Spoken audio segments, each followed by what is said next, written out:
Hey everyone, तो आज हम स्टार्ट करने वाले हैं केमिस्ट्री। हमारा पहला चैप्टर है स्ट्रक्चर ऑफ एटम। अब तुमने ये चैप्टर थोड़ा बहुत अगर खुद से पढ़ा है तो तुम्हें स्टार्टिंग में लग रहा होगा कि काफ़ी इजी सा चैप्टर है, इसमें काफ़ी ज़्यादा थ्योरी है। ये एटॉमिक मॉडल्स है, डिस्कवरी ऑफ सब एटॉमिक पार्टिकल्स, मतलब काफ़ी इजी सा लगेगा, जो कि तुमने थोड़ा बहुत 9th में भी पढ़ा हुआ है।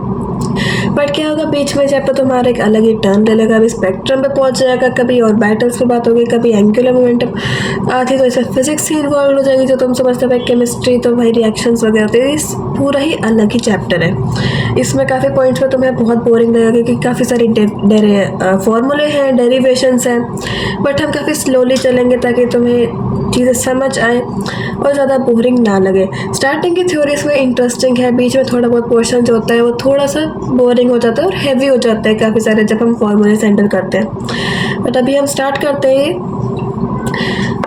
इसमें तो एक और चीज़ ध्यान रखना कि इसमें काफ़ी सारी कॉम्प्लेक्स कैलकुलेशंस भी इन्वॉल्व हो सकती है, तो साथ साथ अपनी कैलकुलेशंस को भी स्ट्रॉन्ग करते रहना, बिकॉज जेईई के एग्ज़ाम में तुम्हें कैलकुलेटर तो मिलेगा नहीं, और इस चैप्टर में स्पेसिफिकली बहुत टफ कैलकुलेशंस मिलेंगी, जिसमें तुम्हें काफ़ी ज़्यादा अप्रॉक्सीमेशन वगैरह भी यूज़ करना पड़ेगा।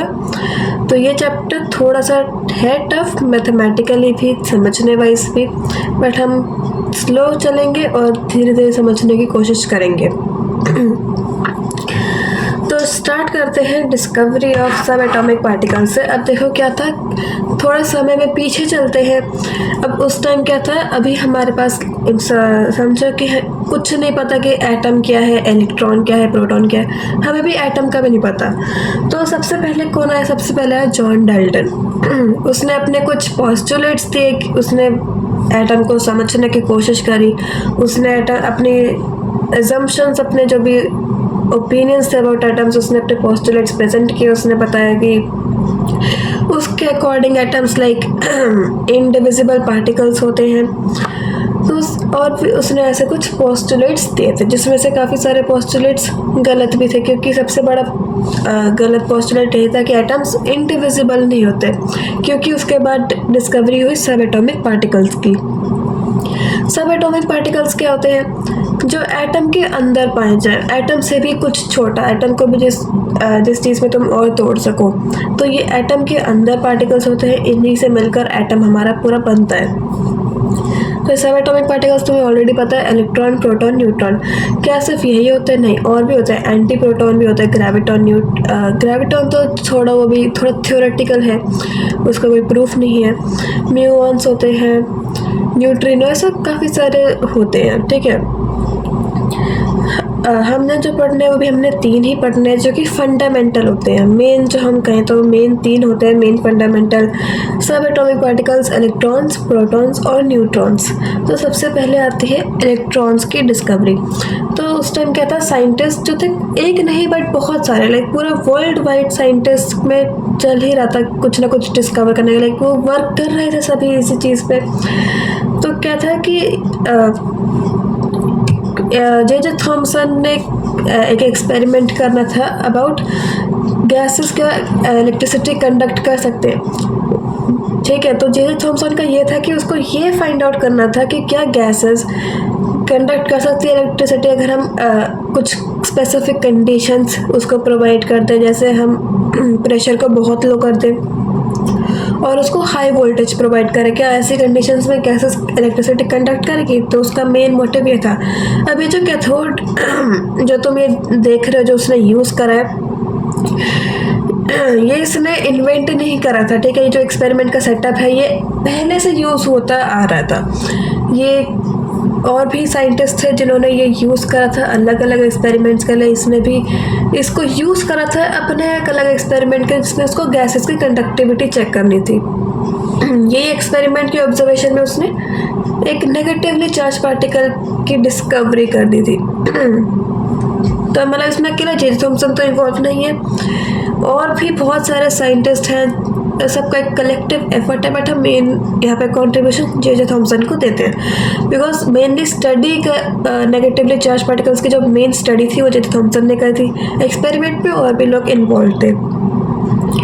तो इस एक्सपेरिमेंट को हम कहते हैं गैस, लाइक एक्सपेरिमेंट का नाम हम कहते हैं this was study of cathode rays. ठीक है। या फिर कैसा, इसमें मेन चीज़ तो ये थी कि कैथोड रेज की स्टडी करी गई थी। इस एक्सपेरिमेंट को कहते हैं गैस डिस्चार्ज ट्यूब एक्सपेरिमेंट। तो जो तुम ये सेटअप देख रहे हो, दिस इज डिस्चार्ज ट्यूब, ठीक है। इसको हम कहते हैं, इस ग्लास के ट्यूब को हम डिस्चार्ज ट्यूब कहते हैं। इसका मैं थोड़ा सा सेटअप एक्सप्लेन करूँ तो एक ग्लास की ट्यूब है, यहाँ पे तुम एक वैक्यूम पंप देख सकते हो। इसको हम कनेक्ट करते हैं, बैटरी से कनेक्ट करते हैं, ठीक है। जो नेगेटिव टर्मिनल होगा वो हमारा कैथोड होएगा, जो पॉजिटिव से कनेक्ट होएगा वो एनोड होएगा। इतना बेसिक तो में आता है। तो हमने अगर इसके अंदर एक गैस फिल कर दी, कोई सी भी गैस हो सकती है, वो हमने इसके अंदर फिल कर दी, और हमने अगर प्रेशर को गिरा दिया बहुत ज़्यादा, कितना गिरा दिया, 10 के पावर -3 मिलीमीटर ऑफ मर्करी, जो कि ऑलमोस्ट वैक्यूम के बराबर है। देखो हम 100% वैक्यूम अचीव नहीं कर सकते प्रैक्टिकली, जो हम नियरेस्ट जहाँ तक पहुँच सकते हैं वो इतना है। तो लाइक ऑलमोस्ट हम वैक्यूम तक पहुँच चुके थे, लाइक नियर टू वैक्यूम। इतना कम प्रेशर इस ट्यूब के अंदर था, और साथ ही साथ हमने बहुत हाई वोल्टेज सप्लाई कर दी थी, जो कि थी 10,000 वोल्ट की वोल्टेज। तो इतना ज़्यादा पोटेंशियल दे दिया हमने, और इतना कम प्रेशर कर दिया। तो ये कंडीशंस थी जिसकी वजह से गैसेस ने इलेक्ट्रिसिटी कंडक्ट करी। तो मेन मोटिव क्या था इसमें, ये तो मेन मोटिव था कि चेक करना कि क्या गैसेस इलेक्ट्रिसिटी कंडक्ट करते हैं। बट जे थॉमसन ने कुछ इसमें और कुछ अलग चीज़ ऑब्जर्व करी। उसने क्या करा, उसको यहाँ पे उसने एक जिंक सल्फाइड की स्क्रीन लगा दी यहाँ पे, ठीक है। और उसने क्या करा, एनोड में होल्स कर दिए, लाइक एनोड के बीच में छोटे छोटे स्लिट्स बना दिए, ताकि उसने नोटिस करके देखो there is stream of particles, ठीक है। अंदर कुछ स्ट्रीम ऑफ पार्टिकल्स है जो कि कैथोड से अराइज हो रहे हैं। तो उसने यहाँ पे स्लिट्स बनाए और यहाँ पे जिंक सल्फाइड की स्क्रीन रखी। तो उसने नोटिस करा कि ये जो पार्टिकल्स हैं, ये जो भी स्ट्रीम ऑफ पार्टिकल्स है, ये जाके इस जिंक सल्फाइड के स्क्रीन पे स्ट्राइक करते हैं, और उधर एक ग्लो देखने को मिलता है। देखो जिंक सल्फाइड में एक फ्लोरोसेंट मटेरियल होता है, उसमें कोई ऐसा पार्टिकल स्ट्राइक करता है तो उसमें ग्लो प्रोड्यूस होता है। तो उसने देखा कि उधर ग्लो कुछ कर रहा था, मतलब कुछ ना कुछ कुछ पार्टिकल्स हिट कर रहे थे, जिसकी वजह से कुछ ग्लो देखने को मिल रहा था। तो उसने कंक्लूड करा कि हाँ, इसके अंदर कुछ ना कुछ पार्टिकल्स हैं जो कि कैथोड से अराइज हो रहे हैं, जो कि एनोड के टूवर्ड्स जा रहे हैं। There are stream of particles. अब कोई चीज़ नेगेटिव से पॉजिटिव की तरह खींची हुई जा रही है, तो इसका मतलब वो सिंपल सी बात है, नेगेटिवली चार्ज होंगे, बिकॉज यहाँ से रिपेल हो रही है और यहाँ पे अट्रैक्ट हो रही है। तो उसने कहा कि there are some negatively charge particles in these gaseous atoms. इन गैस के एटम्स में कुछ ना कुछ नेगेटिवली चार्ज पार्टिकल्स हैं, जिसकी वजह से ये इसकी तरफ खींचे चले जा रहे हैं। तो इसने अपनी सारी ऑब्जर्वेशंस आगे बताई, कुछ प्रॉपर्टीज़ बताई कैथोड रेज की। पहले हम ये देखते हैं, ये तो हमें समझ आ गया होगा। आगे चलते हैं। अब देखो जो कैथोड रेज क्या थे, जो यही जो stream of negatively charge particles है कैथोड से अराइव हो रहे, इसलिए हमने इनका नाम कैथोड रेज रख दिया। मेन सारी जो कहानी तुम्हें थोड़ा प्रॉपर्टी से समझ आएंगी। प्रॉपर्टीज़ कहते हैं कि ये जो कैथोड रेज है ये स्ट्रेट लाइन में ट्रैवल करते हैं, ठीक है। ऐसा नहीं है कि मतलब ये कुछ वेव के फॉर्म में, लाइक इनका कुछ भी रैंडम मोशन नहीं होता, एक स्ट्रेट लाइन में ट्रैवल करते हैं, ठीक है। और कहाँ से, कैथोड से एनोड तक ट्रैवल करते हैं, और ये शैडो प्रोड्यूस करते हैं of an object placed in its path. अगर जैसे यही सेम सेटअप है, इस सेम सेटअप में मैंने एक ऑब्जेक्ट रख दिया, ठीक है। यहाँ पर मैंने एक जिंक सल्फाइड की स्क्रीन लगा दी, तो क्या होगा, ये जो नेगेटिवली चार्ज पार्टिकल्स हैं, फिर जो कैथोड रेज है वो इस पे जाके पड़ेंगे, फिर जाके इधर जाएंगे। तो ये जब इससे पड़ेंगे, तो जब यहाँ इससे टकराने के बाद जब यहाँ पे जाएंगी, तब इस जिंक सल्फाइड की स्क्रीन पे एक शैडो प्रोड्यूस होएगी। तो मतलब ये कैथोड रेज शैडो बनाने के भी काबिल है। Then these rays are invisible. Of course ये दिखती नहीं है, बट इनका बिहेवियर हम किसी फ्लोरोसेंट मटेरियल से चेक कर सकते हैं। जब उस पर स्ट्राइक करेगी, हमें पता चलेगा हाँ कुछ ना कुछ है, कोई चीज़ एग्जिस्ट कर रही है, कोई पार्टिकल है। And they produce mechanical effects. Mechanical effects देखो क्या है कि अगर तुम इनके बीच में कोई पैडल व्हील रख दो, कोई इसके बीच में कुछ पहिया सा रख दो, बहुत ही हल्का, बहुत ज़्यादा हल्का कुछ भी पैडल व्हील में रख दो, तो क्या होगा, ये पार्टिकल्स उसको घुमा देंगे यानी कि उसको वेलोसिटी प्रोवाइड कर देंगे, राइट। वेलोसिटी प्रोवाइड कर रहे हैं यानी कि उनके अंदर कुछ ना कुछ काइनेटिक एनर्जी होएगी, और अगर काइनेटिक एनर्जी है तो सिंपल सी बात है उसमें मास भी होएगा, और मास है तो इसका मतलब पार्टिकल है, ठीक है। तो इतना तो इसी से क्लियर हो जाता है कि हाँ जो भी चीज़ है वो पार्टिकल के फॉर्म में है और उसका कुछ ना कुछ मास भी है, तभी उसके अंदर कुछ काइनेटिक एनर्जी जिसकी वजह से वो उस पैडल व्हील को वेलोसिटी से घुमा पा रहे हैं। तो ये चीज़ समझ आ गई होगी। Then they deflect in presence of electric and magnetic field. Electric और मैग्नेटिक फील्ड की प्रेजेंस में ये डिफ्लेक्ट करते हैं, जिससे हमें ये समझ आता है कि चार्ज्ड पार्टिकल से समझ आ गया काइनेटिक एनर्जी, ठीक है। अब डिफ्लेक्शन आ रहा है, इसका मतलब वो चार्ज्ड पार्टिकल्स है। अब वो पॉजिटिवली चार्ज और नेगेटिवली चार्ज, तो हमें चलो कैथोड से एनोड में भी समझ आ गया, बट एक और प्रूफ क्या है कि अगर तुम यहाँ पे एक पॉजिटिव प्लेट लगा दो और एक नेगेटिव प्लेट लगा दो, जैसे कनेक्ट कर सकते हो, देखो एक पॉजिटिव और एक नेगेटिव प्लेट यहाँ पे तुम कनेक्ट कर दो, और जैसे ये पार्टिकल्स अगर स्ट्रेट मूव कर रहे हैं, ये जो पार्टिकल्स हैं ये पॉजिटिव प्लेट की तरफ डिफ्लेक्ट हो जाएंगे। तुम यहाँ पे पूरी जगह जिंक सल्फाइड की स्क्रीन लगा दो, बीच में पॉजिटिव टर्मिनल लगा दो, जो तुम्हें जहाँ पे सबसे ज़्यादा ग्लो देखने को मिलेगा, सबसे ज़्यादा स्पॉट्स देखने को मिलेंगे, वो तुम्हें पॉजिटिव टर्मिनल वाले साइड पे देखने को मिलेंगे। इसका मतलब जो कैथोड है जो हमारी पॉजिटिव टर्मिनल की तरफ अट्रैक्ट हो रही है, बिकॉज वो नेगेटिवली चार्ज पार्टिकल्स है और नेगेटिव पॉजिटिव एक दूसरे को अट्रैक्ट करेंगे। तो इससे अगेन प्रूफ होता है कि जो पार्टिकल्स हैं वो नेगेटिवली चार्ज पार्टिकल्स हैं और वो डिफ्लेक्ट होते हैं इलेक्ट्रिक और मैग्नेटिक फील्ड की प्रेजेंस में। Then they possess heating effect. Again उनके अंदर काइनेटिक एनर्जी है, तो जब वो किसी चीज़ पे स्ट्राइक करेंगे तो हीट लॉस होएगा, एनर्जी लॉस होएगी हीट के फॉर्म में। तो हीटिंग इफेक्ट भी होता है इनके, जब वो किसी मेटल फॉइल पे स्ट्राइक करेंगे तो वो गर्म हो जाएगा। They produce X rays when they strike hard metal. जैसे कोई टंगस्टन जैसे कोई हार्ड मेटल है, अब जब ये हार्ड मेटल पे स्ट्राइक करते हैं तब क्या होता है, एक्सरेज प्रोड्यूस होती है। जब देखो क्या होता है, जब ऐसे पार्टिकल जब स्ट्राइक करते हैं तो इलेक्ट्रोमैग्नेटिक रेडिएशंस एमिट होती है। तो और डिटेल में अलग ही टॉपिक है ये, अपने आप में जो एक्सरेज कैसे प्रोड्यूस होती है अपने आप में एक बहुत डिटेल टॉपिक है, जो कि धीरे धीरे हम उधर तक पहुँचेंगे। अभी के लिए इतना ही समझो कि इलेक्ट्रोमैग्नेटिक रेडिएशंस एमिट होती है, जिसमें से one of the rays is X rays. तो जब किसी हार्ड मेटल पे ये स्ट्राइक करते हैं तो एक्सरेज प्रोड्यूस होती है। They produce a green glow when the strike glass fall beyond anode. Light is emitted when the strike silence की वही सिंपल से बात है, जब जिंक सल्फाइड स्क्रीन पर स्ट्राइक करते हैं ग्रीनिश ग्लो देखने को मिलता है।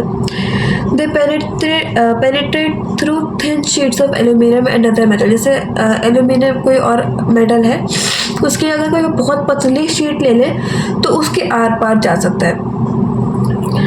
अफेक्ट फोटोग्राफ, मतलब ये जो लास्ट के 8 और 9 या 6, 7, 8, 9 ये ज़्यादा इतनी इम्पोर्टेंट नहीं है। स्टार्टिंग की जो प्रॉपर्टीज है दे आर मोर इम्पॉर्टेंट। अब सबसे इम्पोर्टेंट बात करें तो सबसे इम्पोर्टेंट है हमारी 10th properties EM ratio. E/M ratio क्या होता है, चार्ज टू मास रेशियो। हमने ये जो पार्टिकल है हमने बात करी, इसका चार्ज है, इसका मास है।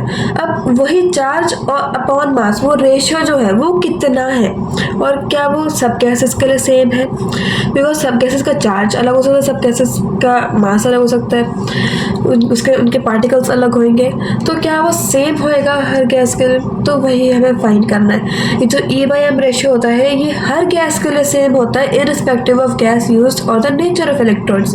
तुम कोई सी भी गैस ले लो डिस्चार्ज ट्यूब के अंदर, तुम नेचर ऑफ इलेक्ट्रॉन, तुम पूरा मटेरियल बदल दो, पूरा सेटअप का हर चीज़ बदल दो। इलेक्ट्रोड अगर तुमने ग्रेफाइट के लिए, तुम किसी प्लेटिनम के लिए, तो तुम किसी और चीज़ का इलेक्ट्रोड ले लो, तुम अंदर की गैस बदल दो। अभी हीलियम ले थे, तुम हाइड्रोजन ले लो, तुम कोई और गैस ले लो, नियॉन ले लो, तो गैस भी चेंज कर दो, सब चीज़ें चेंज कर दो, E/m रेशियो हमेशा कांस्टेंट आएगा, वो एक ही वैल्यू आएगी हमेशा। जब भी तुम उसको एक्सपेरिमेंटली चेक करोगे वो हमेशा सेम आएगी। तो इससे ये समझ आता है कि जो भी पार्टिकल उसके अंदर प्रेजेंट है वो काइंड ऑफ एक फंडामेंटल पार्टिकल है जो कि हर एटम में प्रेजेंट है, और उस पार्टिकल पे जो चार्ज है that is same in all atoms, and उसका जो मास है वो भी हर एटम के लिए सेम है। तो इसका जो चार्ज टू मास रेशियो होता है वो 1.76 इंटू 10⁻11 कूलम पर kg आता है। तो ये काफ़ी इम्पोर्टेंट डिस्कवरी थी। E/m रेशियो का भी पता लगना काफ़ी इम्पोर्टेंट था, इसकी वजह से ही हमने मास ऑफ इलेक्ट्रॉन निकाला था। तो ये E/m रेशियो देखो तो आप तुम सोचोगे कि ये आया कहाँ से होगा, क्या हमने पहले चार्ज निकाला फिर मास निकाला उसको डिवाइड करा? नहीं, ये एक्सपेरिमेंटली आया, ऑब्जर्वेशन से आया। मतलब उन्होंने जो एक्सपेरिमेंट करा उनके अपने तरीक़ों से उन्होंने सिर्फ ये रेशियो निकाला। उनको ना E की वैल्यू पता थी उस टाइम, ना उनको मास की वैल्यू पता थी। उन्होंने सिर्फ ये एक रेशियो निकाल के रख दिया था और उन्होंने ये बता दिया कि ये कांस्टेंट रहेगा फॉर ऑल गैसेस। तो अब कैथोड रेज तुम लोग को थोड़ी बहुत समझ आई होंगी। आगे चलते हैं।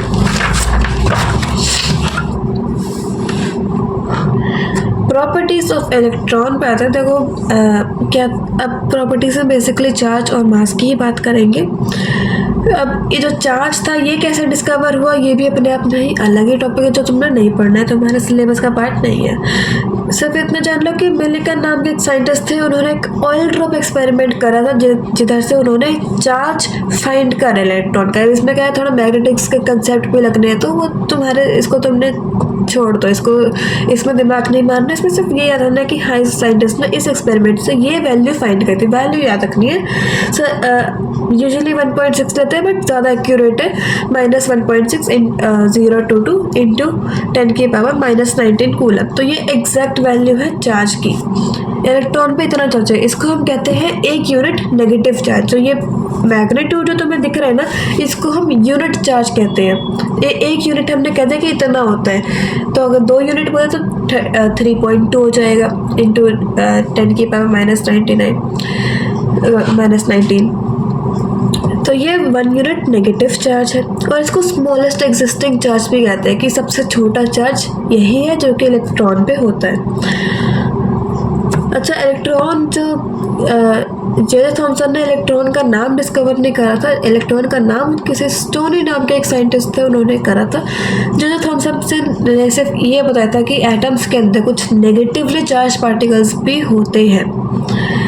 मास ऑफ इलेक्ट्रॉन कैसे कैलकुलेट होता है? अब क्या था, अब मिलिकन ने तुम्हें चार्ज ला के दे दिया और जे थॉमसन ने हमें E/m रेशियो ला के दे दिया।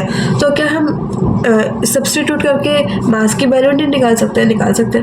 तो हमने बस वो फॉर्मूले में वैल्यू पुट करके मास की वैल्यू निकाल दी। तो जब 2 डेटा आए तब मास की वैल्यू भी आ गई, which was 9.1 into 10⁻−31 kg, which is very small, एक बहुत नेग्लिजिबल मास है ये। इसको हम प्रैक्टिकली ना के बराबर मानो, 0 के बराबर ही मान सकते हैं, इतना छोटा मास है ये। मोलर मास में इसको 5.48 इंटू 10⁻⁻4 ग्राम पर मोल भी कहते हैं। ये इतना इंपॉर्टेंट है, इसको याद रखना ज़्यादा इंपॉर्टेंट है, बट ये लिख दिया मे भी कहीं काम आ जाए तो, बट इसको याद रखना इतना ज़्यादा ज़रूरी नहीं है। अच्छा, एक और रिलेशन है कि मास ऑफ इलेक्ट्रॉन जो होता है वो होता है 1/137 times the mass of hydrogen या फिर मास ऑफ प्रोटॉन। अब मास ऑफ प्रोटॉन की कह रही हूँ मैं, वो तुम्हें थोड़ा आगे जाके समझ आएगा, पर अभी समझो कि इलेक्ट्रॉन का मास नियरली हाइड्रोजन के मास के 1/1837 टाइम्स होता है। मतलब इतना छोटा होता है हाइड्रोजन के मास से। मतलब तुम ये भी कह सकते हो कि हाइड्रोजन का मास इलेक्ट्रॉन के मास से 1837 टाइम्स ज़्यादा है। तो बस ये एक रिलेशन है, इसको याद रखना। आगे है हमारा डिस्कवरी ऑफ प्रोटॉन। तो अभी हम क्या करेंगे, इस वीडियो में हम डिस्कवरी ऑफ न्यूट्रॉन तक ही करेंगे, आगे का हम थोड़ा नेक्स्ट पार्ट में बना लेंगे। डिस्कवरी ऑफ प्रोटॉन की बात करें तो ये E. गोल्डस्टीन करके एक साइंटिस्ट थे, उन्होंने प्रोटॉन की डिस्कवरी करी थी।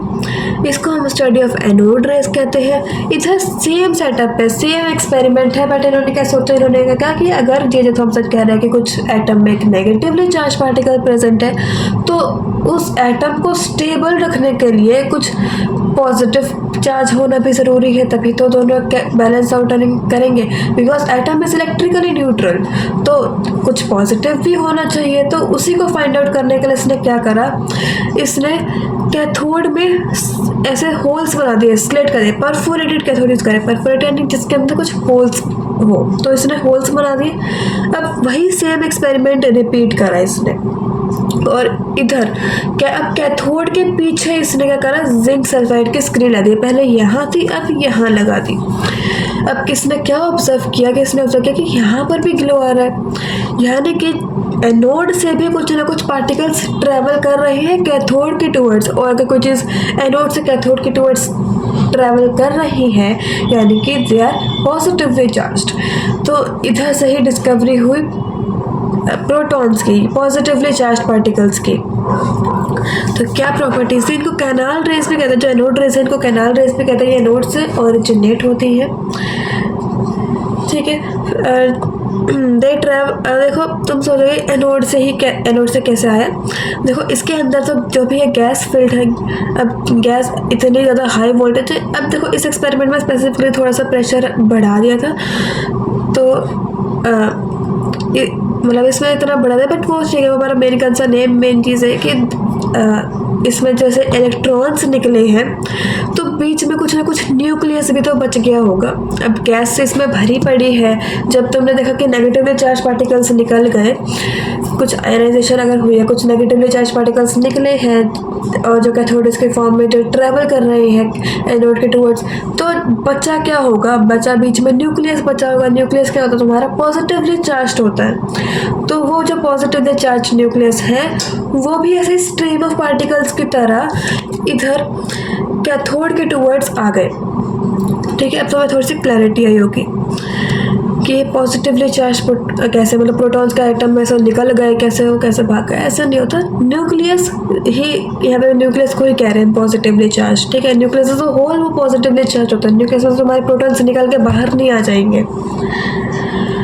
तो ये जो एनोड रेज है they travel in straight lines, वही सेम पॉइंट है। तो they also cast the shadow of the object place in the path, और ये भी मैग्नेटिक एंड इलेक्ट्रिक फील्ड से डिफ्लेक्ट होते हैं, बट अपोजिट डायरेक्शन में होंगे। अगर कैथोड रेज पॉजिटिव प्लेट की टुवर्ड्स अट्रैक्ट हो रहे थे तो एनोड रेज नेगेटिव प्लेट की टुवर्ड्स अट्रैक्ट होंगे।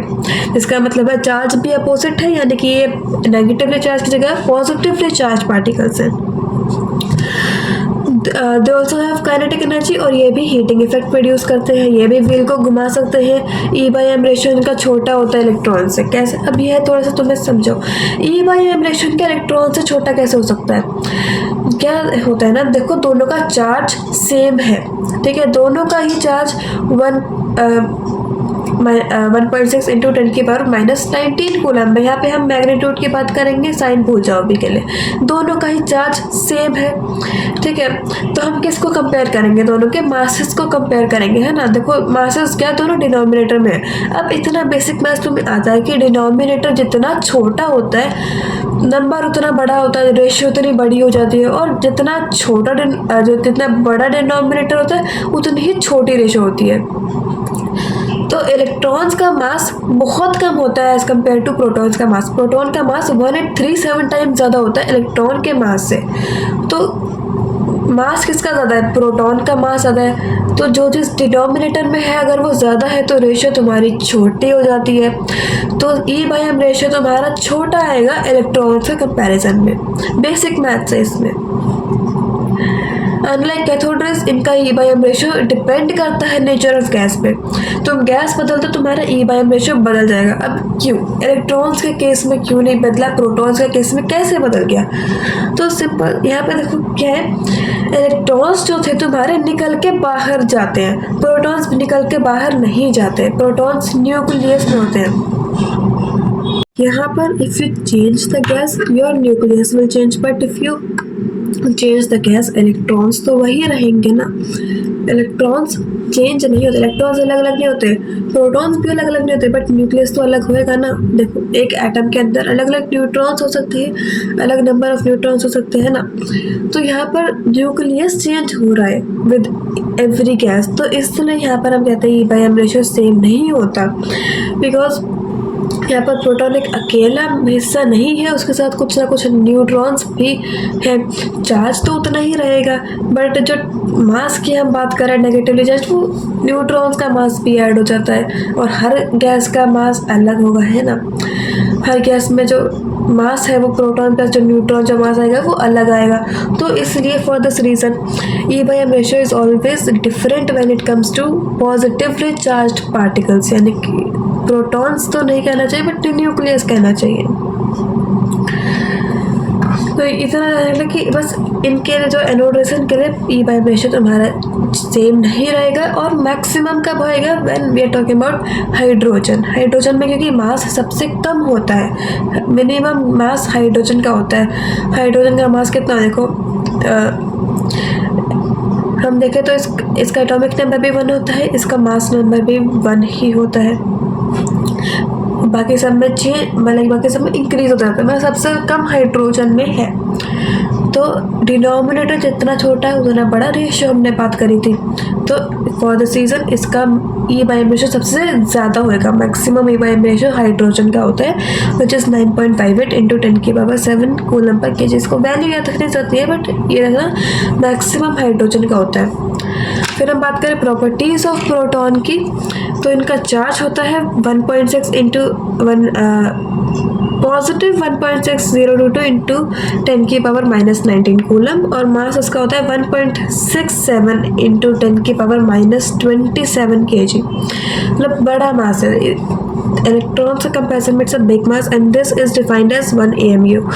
तो ये जो नंबर देख रहे हो this is nothing but exactly 1 AMU इसी नंबर के लिए डिफाइन कर रहे हैं। हम कहते हैं ना 1 AMU मास, तो वो इतना ही होता है। तो ये रिलेशन देखो क्या है, mass of proton is equal to 1837 times the mass of electron. Now mass of proton and mass of hydrogen it is same thing. Now we are talking about hydrogen, तो हाइड्रोजन में electron एक ही है, उसका भी mass negligible है, तो we can take it as almost 0। And hydrogen has no neutrons, उसके अंदर न्यूट्रॉन्स नहीं होते, बचा क्या ओनली है प्रोटॉन। उसके न्यूक्लियस में सिर्फ एक प्रोटॉन है, एक इलेक्ट्रॉन बाहर है, उसका मास नेग्लिजिबल है। तो हम कह सकते हैं हाइड्रोजन का जो भी मास है वो प्रोटॉन के मास के बराबर है। ठीक है, तो इसलिए इतना समझा कि मास ऑफ प्रोटॉन हाइड्रोजन के मास के तो बराबर ही होएगा। फिर हमने बात करी थी कि जो हाइड्रोजन का मास होता है वो होता है 1837 times the mass of electrons. तो वही तो बात होगी, मास ऑफ प्रोटॉन या फिर mass of electron 1837 times of mass of electron होता है, that is the same thing. तो आई होप ये रिलेशन अब समझ आ गया हो। Then if you talk about next topic, discovery of neutron. अब न्यूट्रॉन की डिस्कवरी करते हैं चैडविक ने। अब ये थोड़ा सा ये एक्सपेरिमेंट है, ये खत्म हो जाता है। अब थोड़ा नया सा एक्सपेरिमेंट है इसका, तो इसमें बस एक तुम्हें रिएक्शन ही याद रखनी है, इसमें इतना कुछ एक्सपेरिमेंट नहीं है, बेसिक सी रिएक्शन है, न्यूक्लियर रिएक्शन है। अब इसका लॉजिक तुम्हें न्यूक्लियर फिजन वगैरह समझने पर ही आएगा। अब एक रिएक्शन सिर्फ याद कर सकते हो। चैडविक ने करा था ये एक्सपेरिमेंट, उसने क्या करा, अच्छा न्यूट्रॉन की बात आई कहाँ से, न्यूट्रॉन की बात आई कहाँ से, तो न्यूट्रॉन की बात कैसे है, वो भी एक अपना ये जो हाइपोथेसिस था वो काफ़ी अपने आप में इंटरेस्टिंग है। क्या देखो क्या नोटिस करा कि हाइड्रोजन में एक प्रोटॉन है, हीलियम में 2 प्रोटॉन है। एग्री करते हो, हाइड्रोजन में 1 प्रोटॉन है, हीलियम में 2 प्रोटॉन है। इलेक्ट्रॉन से भी भूल जाओ, ठीक है, इलेक्ट्रॉन का तो मास हम कंसीडर भी नहीं करते हैं। तो एटॉमिक का अगर हम रिलेटिव मास बोले तो हाइड्रोजन का रिलेटिव मास 1 होना चाहिए और हीलियम का रिलेटिव मास इस वजह से 2 होना चाहिए, है ना। बट जब हमने एक्सपेरिमेंट में चेक करा तो हमें पता चला कि हाइड्रोजन का मास तो इतना ही है, बट हीलियम का मास 4 के बराबर आ रहा है। हाइड्रोजन का मास कितना आ रहा है, 4 AMU आ रहा है। आना चाहिए 2 AMU बट आ रहा है 4 AMU, यानी कि डबल मास आ रहा है, यानी कि कुछ ना कुछ एक्स्ट्रा है। प्रोटॉन्स अकेला नहीं है जो कि मास को कंट्रीब्यूट कर रहा है, तो कुछ ना कुछ ऐसा है जो कि मास कंट्रीब्यूट कर रहा है बट उसके बारे में इन्फॉर्मेशन नहीं है। तो वहीं से डिस्कवरी हुई न्यूट्रॉन्स की कि वो कौन सा मिसिंग पार्टिकल है जो मास तो कंट्रीब्यूट कर रहा है पर उस पर कोई चार्ज नहीं है। बिकॉज हमें पता चलता है को एक जब हमने नेगेटिवली चार्ज पार्टिकल की डिस्कवरी कर ली, पॉजिटिवली चार्ज की डिस्कवरी कर ली, इलेक्ट्रिकली न्यूट्रल हो गया एटम। अब मिसिंग चीज़ सिर्फ मास में आ रही थी, यानी कि वो उस पर कोई चार्ज नहीं है, वो सिर्फ मास को कंट्रीब्यूट कर रहा है। तो यहाँ पर चैडविक ने न्यूक्लियर फिजन की एक रिएक्शन करी थी।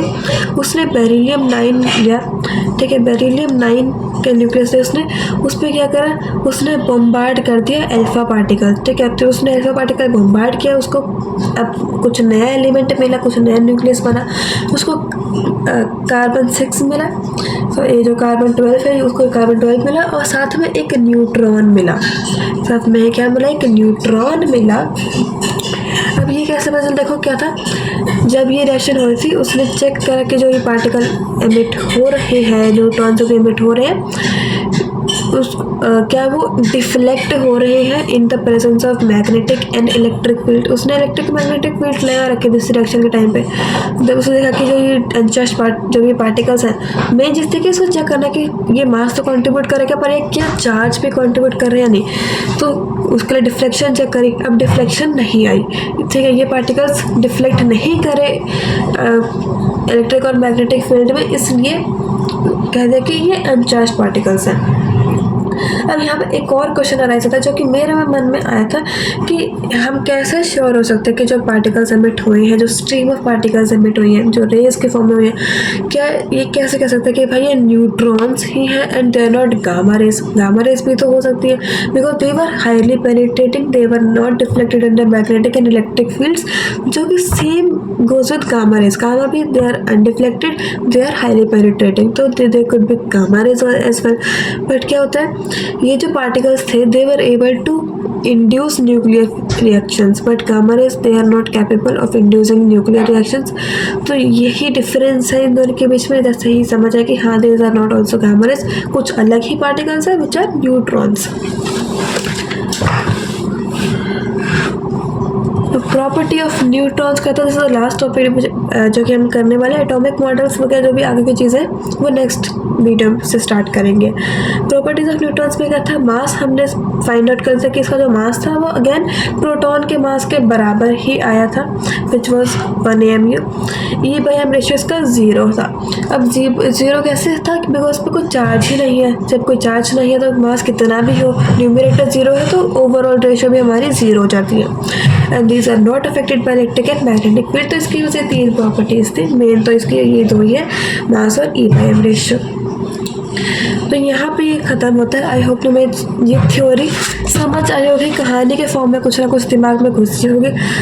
तो अगर देखो किसी भी चीज़ में पर्टिकुलरली कोई चीज़ में तुम्हें थोड़ा सा समझ नहीं आया हो तो तुम कमेंट कर सकते हो। बाकी I hope you understood everything. For any doubt comment below.